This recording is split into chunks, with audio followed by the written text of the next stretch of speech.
Hey everyone, good morning. How are you all doing?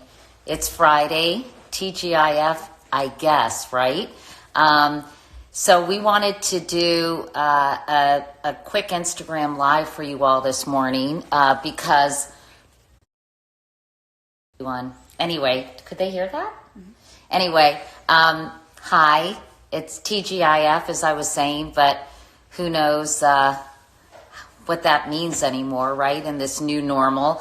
I thought it would be helpful if we did a quick Instagram live interview for some of you who are sort of in the mood to punch your spouse in the nose.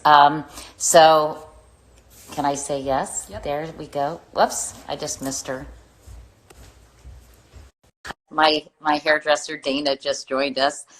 Anyway, we decided it might be helpful if we talk to a couples counselor because as we're holed up with our spouses, and there is our guest. This is Dr. Lisa Marie Bobby. Hi, Dr. Bobby.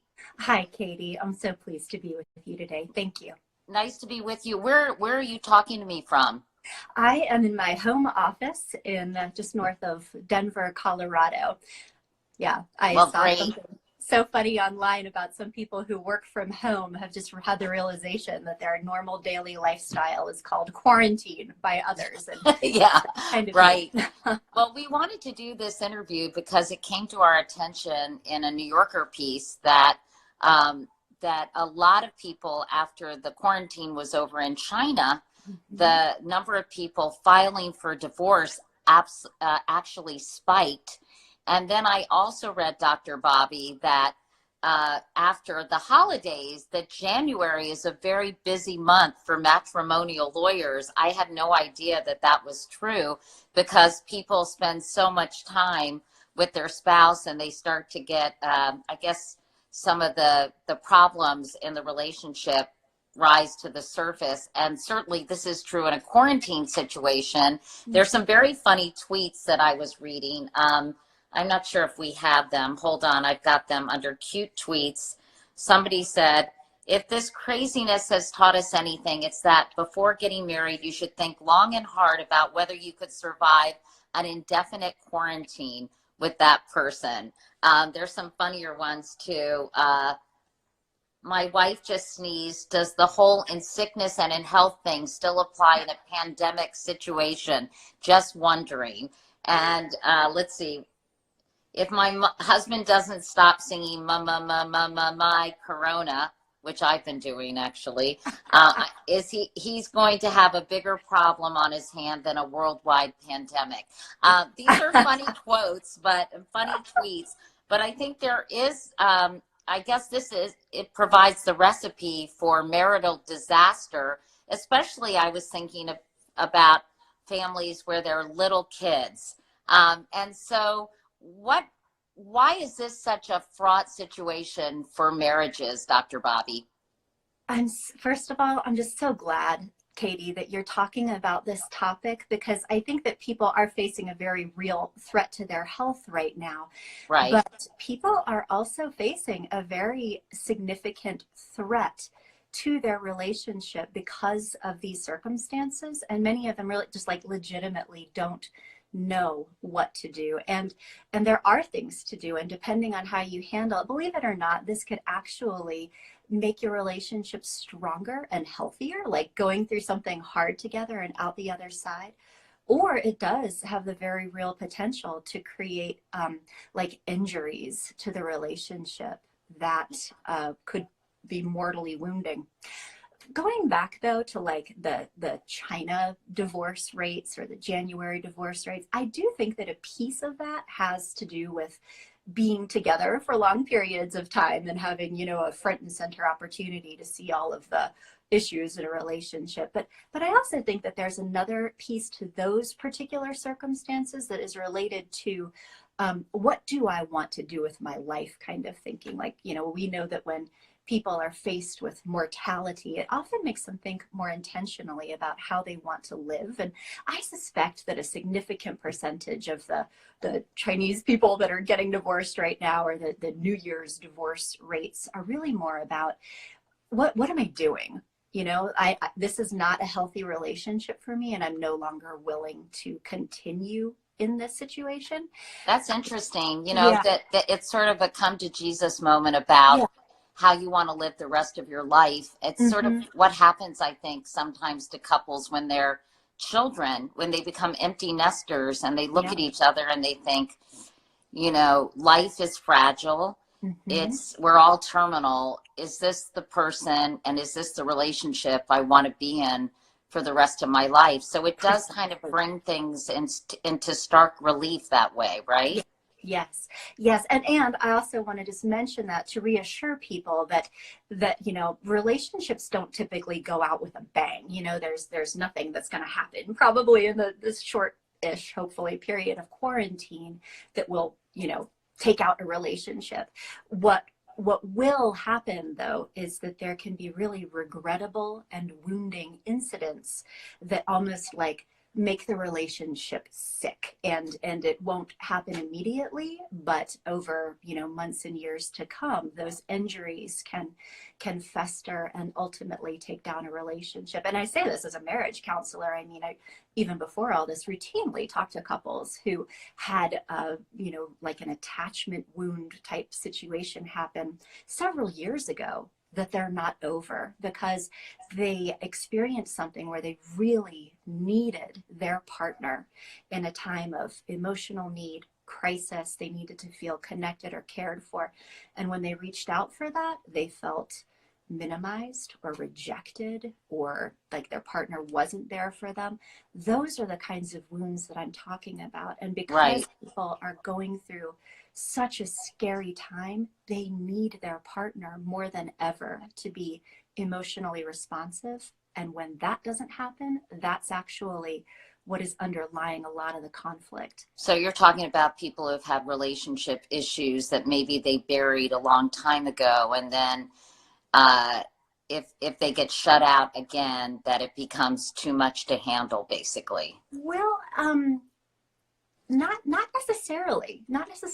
I mean, certainly if there are relationship issues that have been festering, yeah, we're going to see those front and center. But so, a nice analogy might be that there are life transitions, life experiences that show couples where their growth opportunities are. So for example, a couple who just had a baby, or who might just have moved in with each other or gotten married, you often see an uptick in conflict because their life circumstances have changed swiftly and dramatically, and all of a sudden they have to figure out how to communicate with each other on a different level, how to work together as a team, how to be there for each other in a different way. And, if you have a baby, you have time to prepare for that. But what's happening right now is that couples have been thrown into this situation that is, nobody had time to prepare for. Right. And also in a space where they are experiencing stress and anxiety and fear to a much larger degree than we usually experience in daily life. And so it's not to say that there was something wrong with a relationship before, but that couples are now sort of being invited to operate at a whole different level than they had to before this. Before it's like hanging out and having fun and having dinner together and sort of normal life. And now it's not. And couples need to figure out how to be under very stressful situations and like develop all these skills that maybe they didn't need before. Does that sort of make more sense? It does. Yeah. It does. I understand. Let's go to some viewer questions, because we got a lot of people with, and we'll try to get through as many as we can. How about how do you deal with adult college-age children back home? OMG, I'm going crazy. I think a lot of people, obviously, colleges have been canceled. People have gone home. It's really disappointing for a lot of graduating seniors that they can't be graduating from college. I can't imagine what that's like, or at least having the graduation ceremonies. But parents are having to deal with these kids who are suddenly at home, and they're in that strange period of they're independent, yet they're not independent. So what advice would you have for these parents? again, same thing. You totally have to renegotiate the terms of the relationship. The existing relationship was one of parent-child, and now all of a sudden you have these quasi-adults, and there's a totally different set of expectations around autonomy, rules, who does what. This is the time for very, very clear and open communication. It sounds so corny to think about having a family meeting, but I think that that is what is warranted, to have an emotionally safe space where people are talking about how they're feeling, as opposed to, accusations about what should be happening and why. How they're feeling and how we can all work together as a group, and hopefully have that turn into a plan of, Right. Here's what we're each needing from each other. I was thinking, I can't think of a more important time to sit down and have some kind of, not only schedule, but a chart of responsibilities. Or, somebody wrote just a minute ago, how do I get my husband to spend more time with the kids? And I think in these situations when everybody's working from home, I guess you have to understand if one spouse is working from home more than the other. On the other hand, there has to be some kind of understanding where people take turns with the kids, et cetera, et cetera. Mm-hmm. Yes, exactly. And to be able to negotiate those things in a way that feels fair for everyone. My husband doesn't do any laundry or cook, and it's really taking a toll on our relationship. How do I communicate to him that I need him to help out more? I think the answer to that is just to sit down and talk to him and say, we need to divide up, we need to divide and conquer, right? Yes. And I think, the outcome of that conversation is exactly what you're saying. We need to divide and conquer, and who's going to do what. And Katie, that conversation is less likely to go well unless you can communicate about how you're feeling on a deeper level. Because many times when couples try to have these conversations, it turns into a conversation about who's doing what, and then there's defensiveness and argument back. It doesn't go well. But if you could sit down with your partner and talk from an emotional level around, I am feeling so overwhelmed and stressed out, and these are all the things that are going on for me emotionally, and I really need your help. Communicating on that level elicits empathy and elicits responsiveness from a partner who's then kind of more motivated to help you because they understand why. And it becomes less about, you need to do this, and right, more less about, accusatory. yes, exactly. I need you. I need you. And That's someone just said, use the word I, not you. Yeah. Yeah. I've gotten a lot of questions, Dr. Bobby, about, people who are dealing with this differently, where part of the couple is very gloom and doom or extremely anxious, a big worrier, and the other isn't. So they're all they're internalizing this stressful situation differently. How do you maintain or regain some equilibrium in the relationship if someone's stress level is here and the partner's is here? Exactly. Well, and I think this is, again, this is exactly what we're talking about, a doorway to increased understanding and empathy for our partner. Because when people get very stressed out, they do cope with it differently. Some people need to withdraw, as that's their coping skill. Some people need to talk about it. Some people need to get very action oriented and controlling and do things about it. And unless you understand your partner's coping style and are able to meet them in that place, it can create these like damaging interactions. So for example, one person is feeling anxious and really wants to talk about it and get comfort from their partner, who may be a withdrawer and who does not want to talk about it at all. So that withdrawer might say, it's not that big of a deal, you're blowing it out of proportion, it's fine, I want to go back to my video game. And the person who really needs to talk about it in that moment feels utterly rejected and like their partner isn't there for them. And that is what creates this wound, where on the other hand, the partner who needs to withdraw feels like they're being attacked and threatened because their partner's talking about things is making them feel very uncomfortable. And so to be able to have open conversations But how do you do that if process. they have such different Mhm. coping strategies and coping Yeah. techniques? Exactly. And this is why, relationship advice can often be difficult because for, a marriage counselor on TV or whatever to say, you need to have open conversations without having the opportunity to cultivate empathy. Sometimes people in relationships can actually weaponize advice and say, the marriage counselor said we need to talk, right? So it turns into a more of an accusatory thing. A much better strategy is to bring it back down to an emotional level and say, I notice that when I get scared, I need to talk about things, but I feel like you withdraw from me when that happens. Why is that? And have it be like a curious conversation where your partner has the opportunity to tell you about what's going on for them in those moments, Right. because that helps a couple achieve understanding and empathy that leads to connection. Without that, it often turns into a I'm right and you're wrong. Like my way of coping is the correct one and you're not doing that with me. So how dare you? Does that make Yeah. sense? And this also, Katie, I mean, just to be honest, this is why people need marriage counseling, is because it's hard to have these conversations in an emotionally vulnerable way and stay kind of soft and safe with each other. It turns into what I need you to do that you're not doing type of conflict that isn't helpful. We want to mention, by the way, I know Yeah. that some people are saying this is at the same time as the White House press conference, but we're going to save this conversation so people can listen to it later if they want to listen to what the president has to say, which is also really important.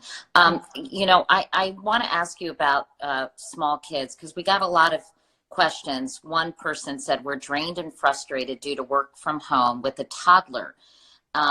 That can create a really difficult situation for people.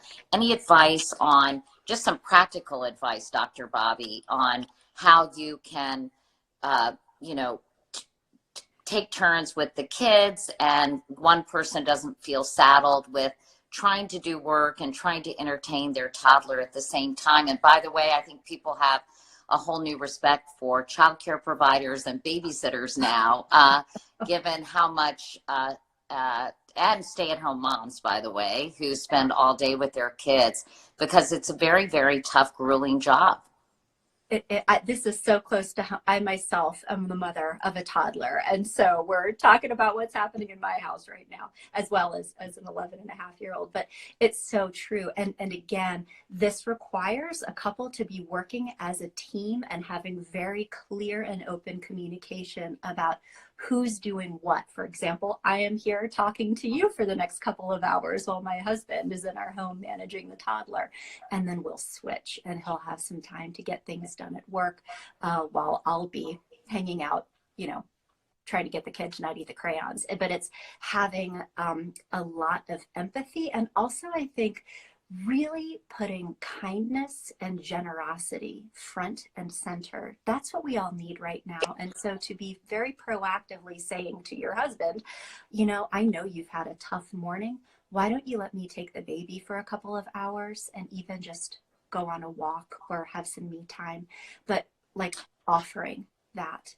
Yeah, a lot of people are asking, is it okay to not being able to tolerate spending all day with your partner? I know I'm spending a lot of time away from my husband, even though we're in the same house. He does things and I do things. Yeah. People who are in close quarters, that's much more challenging. Mm-hmm. But you really do need to take breaks from each other because too Mm-hmm. much togetherness is too much, right?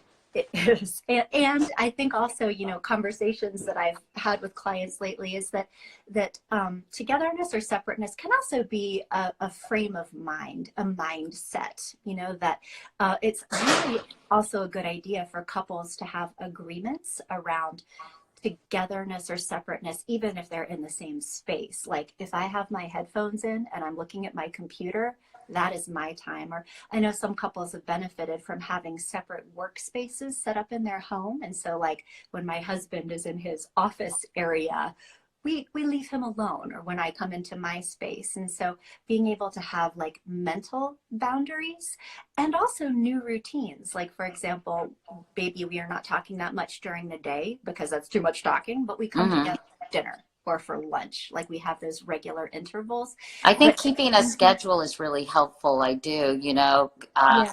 getting dressed in the morning. I've Mhm. been staying in bed a little longer than usual, but to get up and actually put some lipstick on and comb your hair. I mean, I had to put some lipstick on because I was talking to you, but I'm I on think you should Katie. sort of do that regularly so you can feel like you have some semblance of normalcy. I wanted to ask you this question, and maybe some of these folks, we can send you their questions and you could answer them on your Facebook page or something if you'd be willing. I don't know if you have time to do that with a toddler yourself, but I thought this was an interesting question. If I feel like I can't stand my fiance, does that mean we need to break up after quarantine? Oh, it's an invitation to ask why. What is going on that's creating these feelings?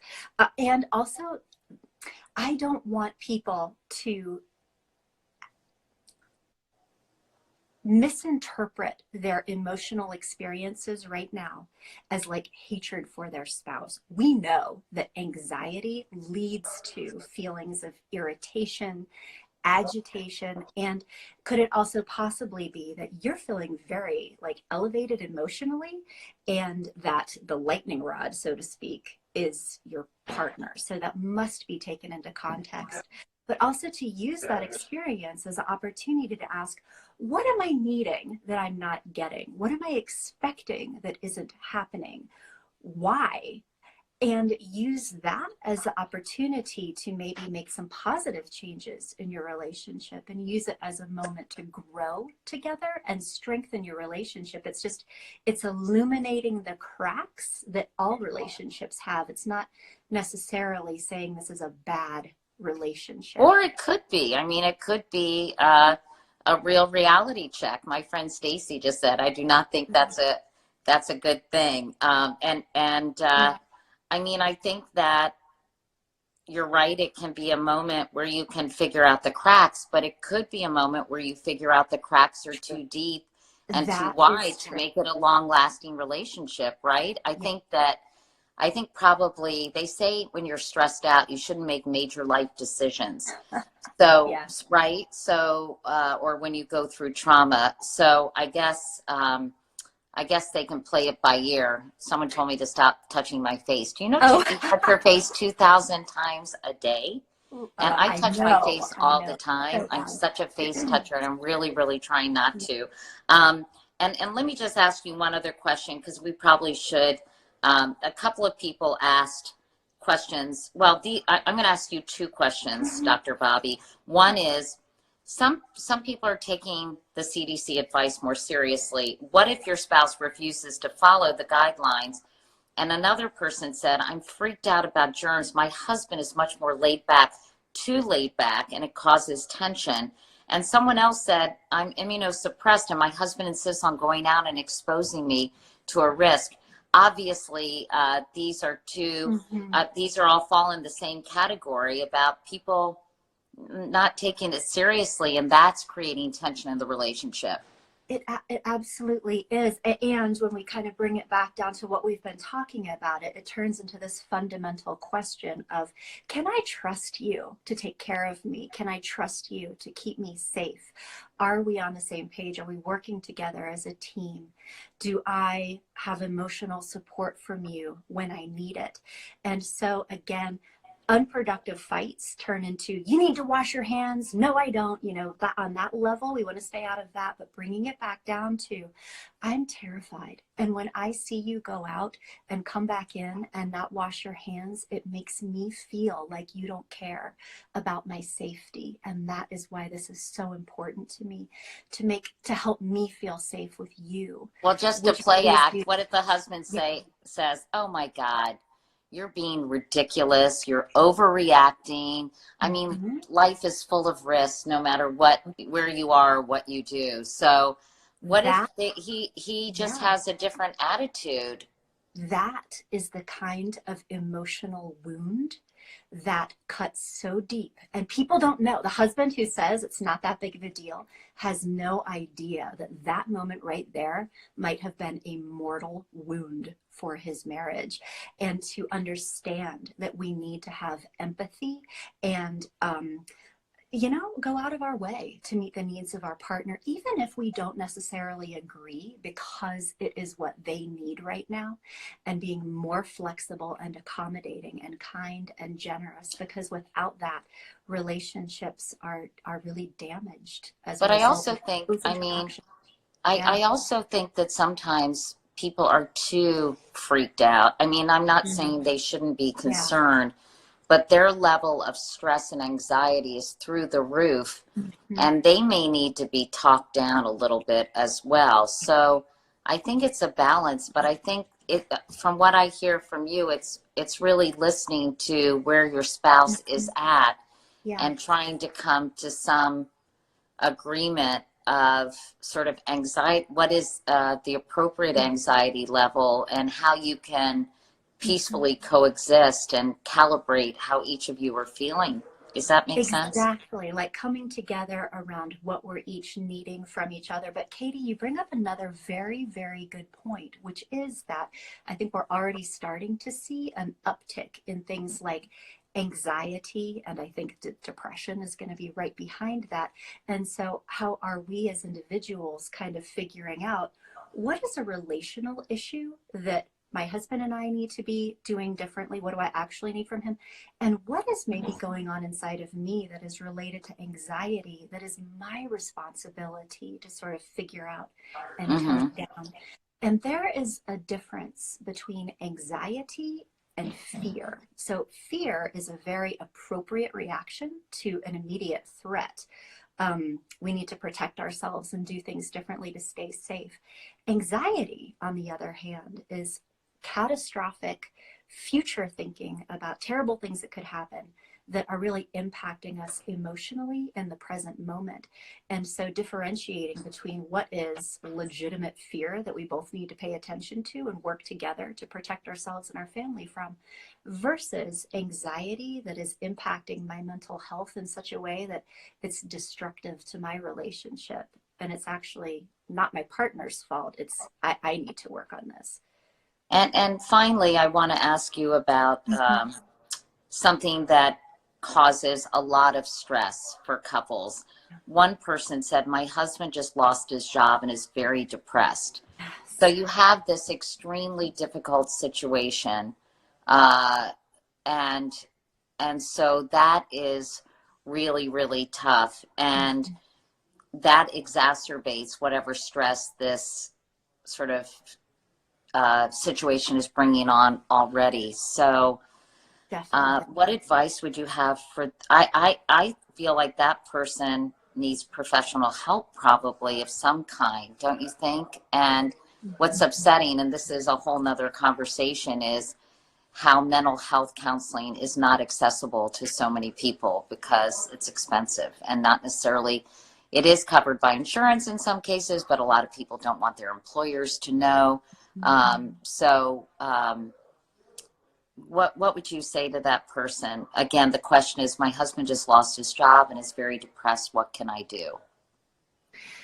Oh, Katie, you're right. This is a big question and with many answers. And so, step one from a relational perspective is to have empathy for what is going on with your husband, and making it, be okay that he's not okay with you. So what we don't want to do is have it turn into a situation where the wife is angry with the husband for maybe withdrawing or not having motivation or feeling badly because they need to come together right now to protect their relationship. I will also say that many times depression is circumstantial, that people can appear very depressed because of what is going on. And if they're able to take action and change their circumstances, their mood can lift. So it may be an opportunity to look at doing some things differently. You are absolutely right, though, that if it is depression with a capital D, mental health treatment is in order. The good news is that many very good, reputable therapists are moving their practices online right now. So you have more options Right. for online therapy, but you also bring up a great point that it can be very expensive.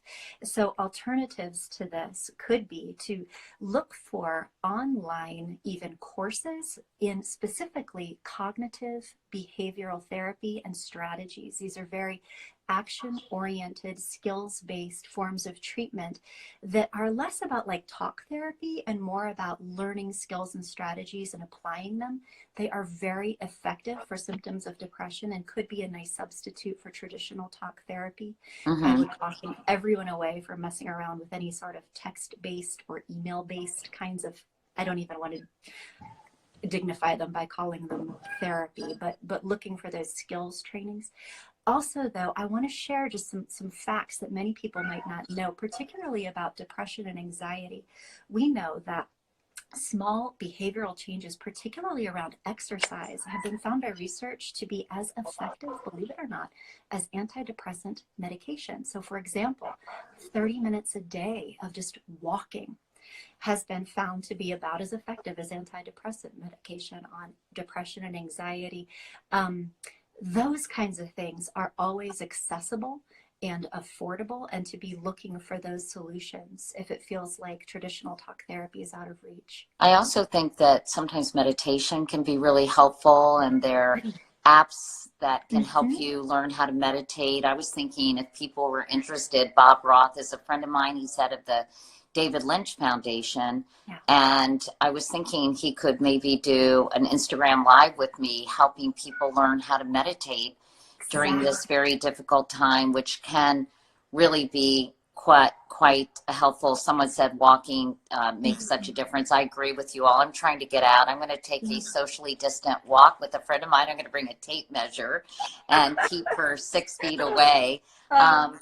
But I think it's also, if you can FaceTime with friends, a lot of people are living alone. Someone said it's hard to live alone. I'm trying to check in with my friends who live alone with a FaceTime to see how they're doing every day.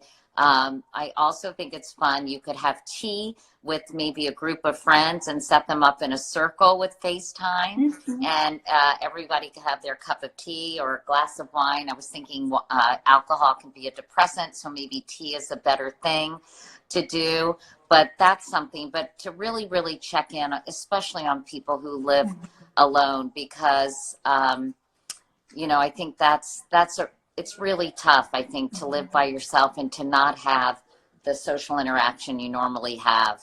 For all of us. And I'm so glad too that you're advising like a video chat or a phone call where you can see and hear people, because and prior to this, so many people were sort of moving their relationships to a text-based thing or social media.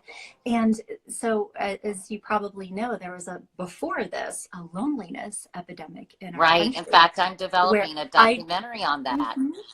So people are more connected than ever before, but subjectively feeling lonelier. And it's because texting or interacting on social media does not stimulate our brains in the same way than having this kind of face-to-face conversation.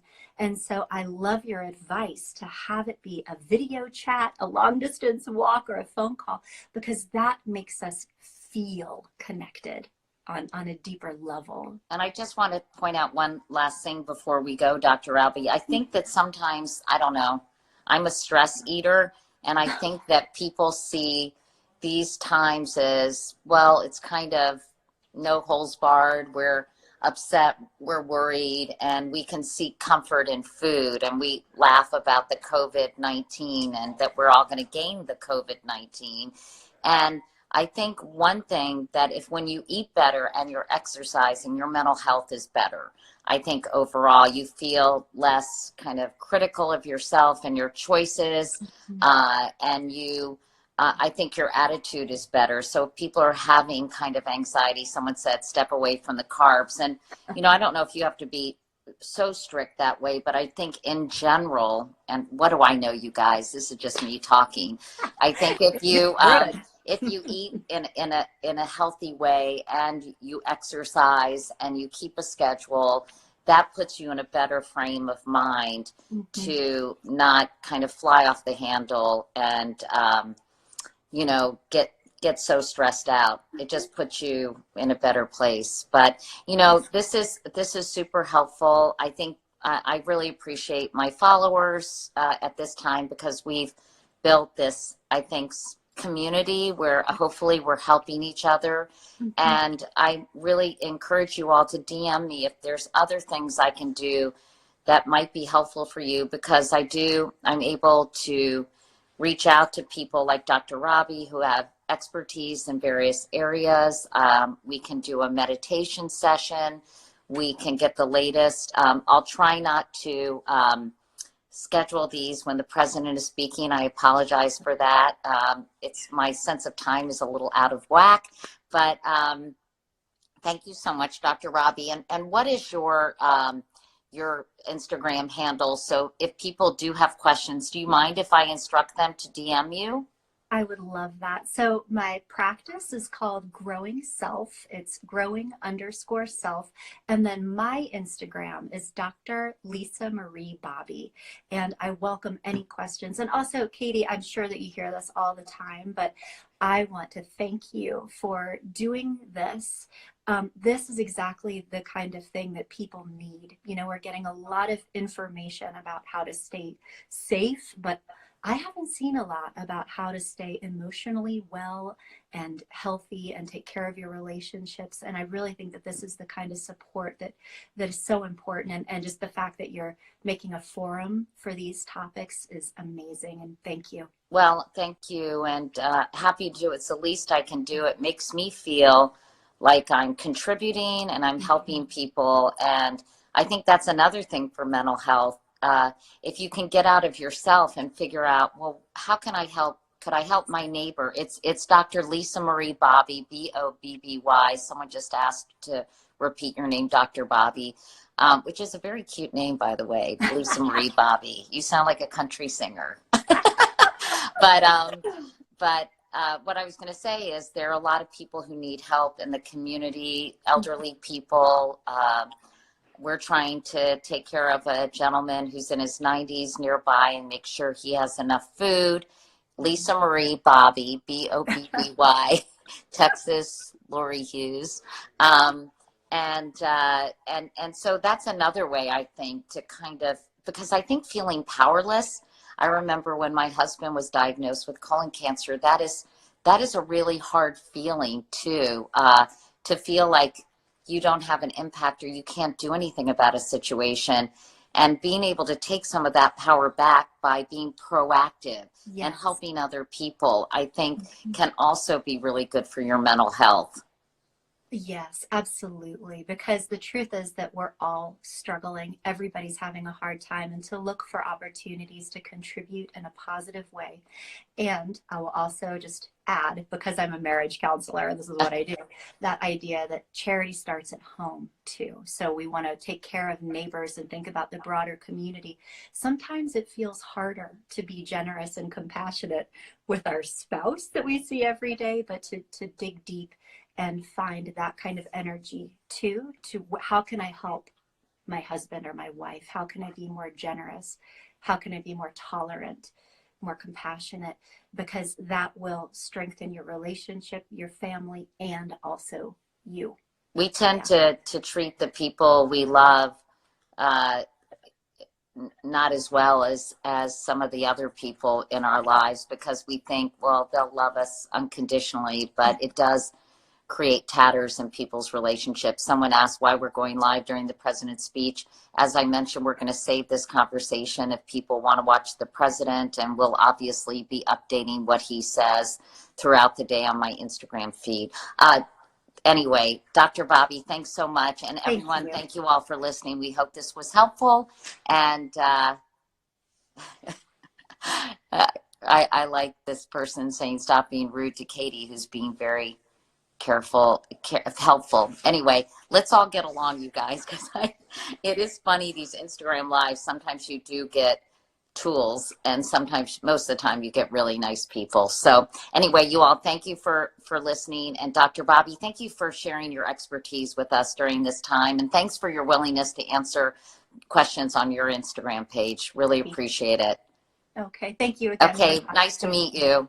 Nice to meet you. Okay, bye.